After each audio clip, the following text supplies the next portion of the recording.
Ilford FP4 has got to be one of the best films out there on the market, and I know that myself and you guys love it as well, or most of you do. At 125 ISO it is relatively low speed film, but pushing it to 400 with the right development, this film can become awesome for your everyday general film photography. But instead of pushing Ilford FP4, wouldn't a 400 speed film be best for general purpose photography? I started my film photography journey on Ilford FP4, and over the years I've shot a ton of the stuff and loved everything that it stood for. Its quality, tonal range, sharpness, versatility, and also the fine noticeable grain. And just like you, I experiment with many different films and developers and slowly settled into perfect combos for various subjects.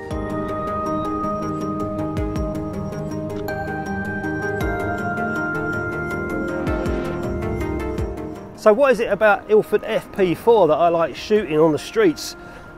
I like the tonality it gives, and I like the sharpness, I like the grain, and also like the contrast. And it's a very versatile film as well. I can use it for portraits, landscapes, still life, and street photography as well, as long as it's on a nice bright sunny day. The only time it will trip you up on the street is if at the moment you can see the sun's gone in, and then all of a sudden I have to start shooting slower shutter speeds if I want to keep my apertures quite small.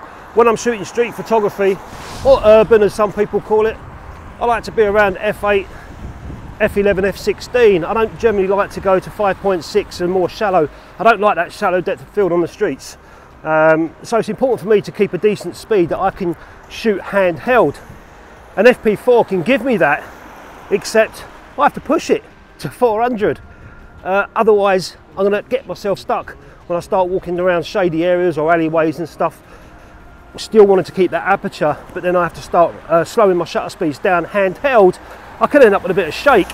With these cameras it's a rangefinder, so that's not so bad, but other cameras like the Nikon SLRs, they've got a mirror inside. When they start slapping about, can interfere and give you a little tiny bit of camera wobble and make your images less sharp.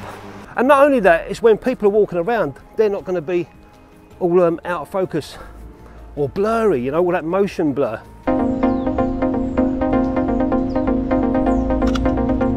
There's 1/15 f16.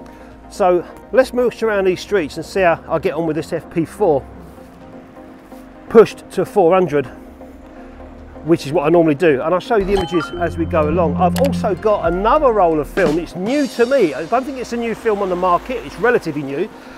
And I'm going to be trying that out. The guys over in France sent me this film and said, let us know your thoughts and what you think. So I've got that in my bag, and I'm going to be shooting that film as well. So a little bit more with that film a little later on. Let's get on with this FP4, and I'll show you guys the results that I get from it.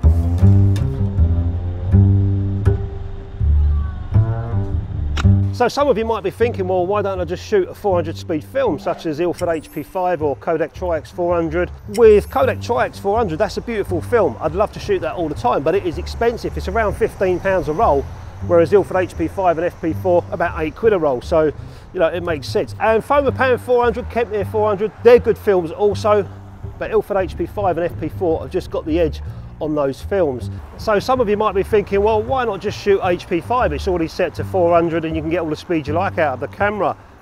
I like the look of FP4 when it's pushed. I get a contrasty look, which is what I like, and a little bit more grain as well.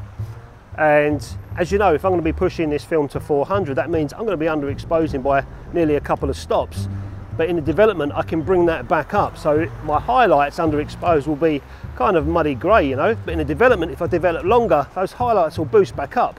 And I will lose tonality and shadow detail. But as long as I get my shots right, with all the highlights that I want, these shots should come out really nice on the street. Do you mind if I take another picture?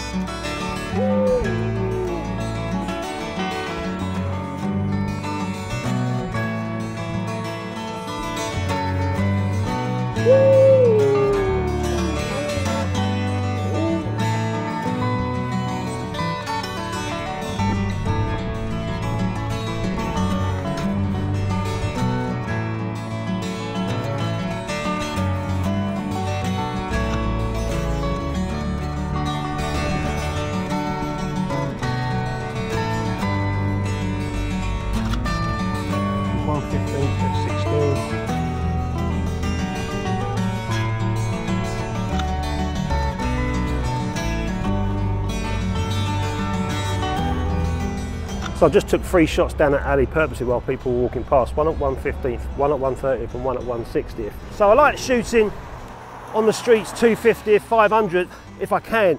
And not only that, it's when people are walking around, they're not going to be all out of focus or blurry, you know, all that motion blur.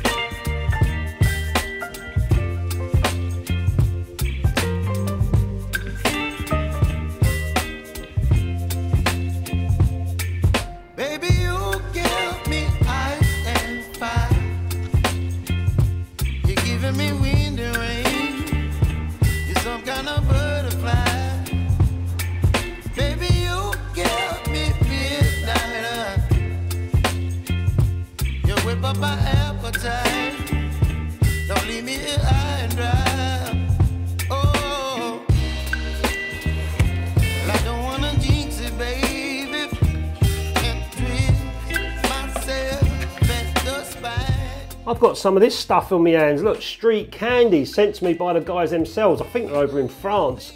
And they got in touch with me and said, do you want to try a couple of our new films? I said, yeah, go on then, send them over and I'll have a lash. Baby, you give me ice and fire. If you don't like rebrands or if you don't like all these funky names, don't buy it. Stick with the usual films. Most of us do, but there's a lot of beginners out there that are getting into film photography, and I've always said it's quite exciting for those guys to go online and see a whole array of films for them to enjoy and use.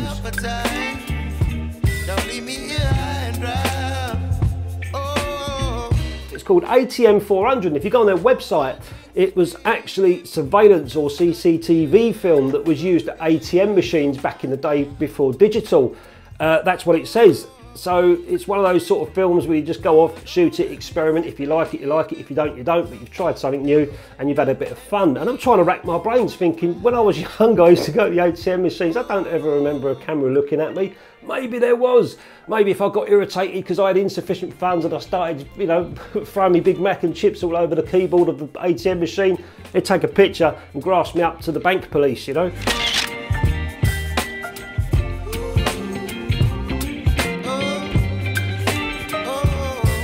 On the Street Candy website, there is data sheets, which is really nice to see. Baby, you give me ice and fire. You're chilling when the rain. You're some kind of butterfly. So I'm in the darkroom now making a print, and I developed that FP4 in D23 developer, 1 part to 1 part for 15 minutes. There's many other developers that I could have used, but I've settled in with that D23. As I'm happy with the results that I'm getting when I'm pushing FP4. I'm happy with the contrast, happy with the sharpness, the tonality, and also the grain. This is coming out really nice. The grain isn't too harsh and it's not too fine either, so it's kind of perfect for me for the sort of work that I do out on the streets.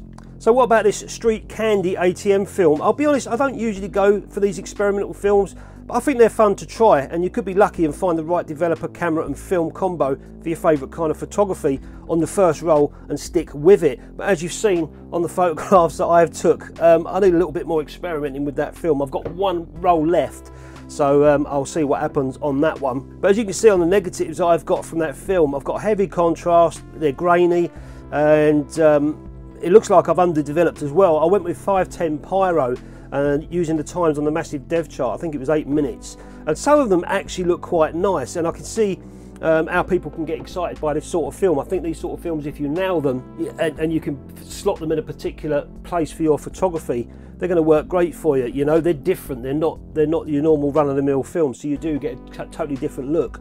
And I can't figure out why these portraits of Gaz were so dark. I think what was going on here was the camera's internal meter. It weighed too heavy on the white shirt and the bright sun and rendered everything else dark. So along with that, it looks like it's underdeveloped as well.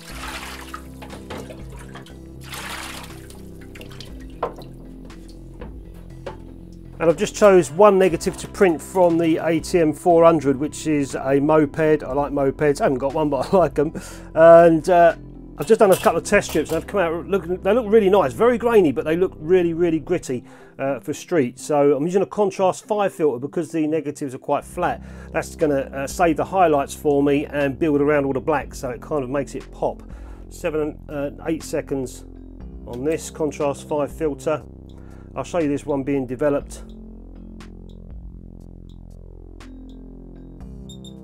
And it goes into the developer.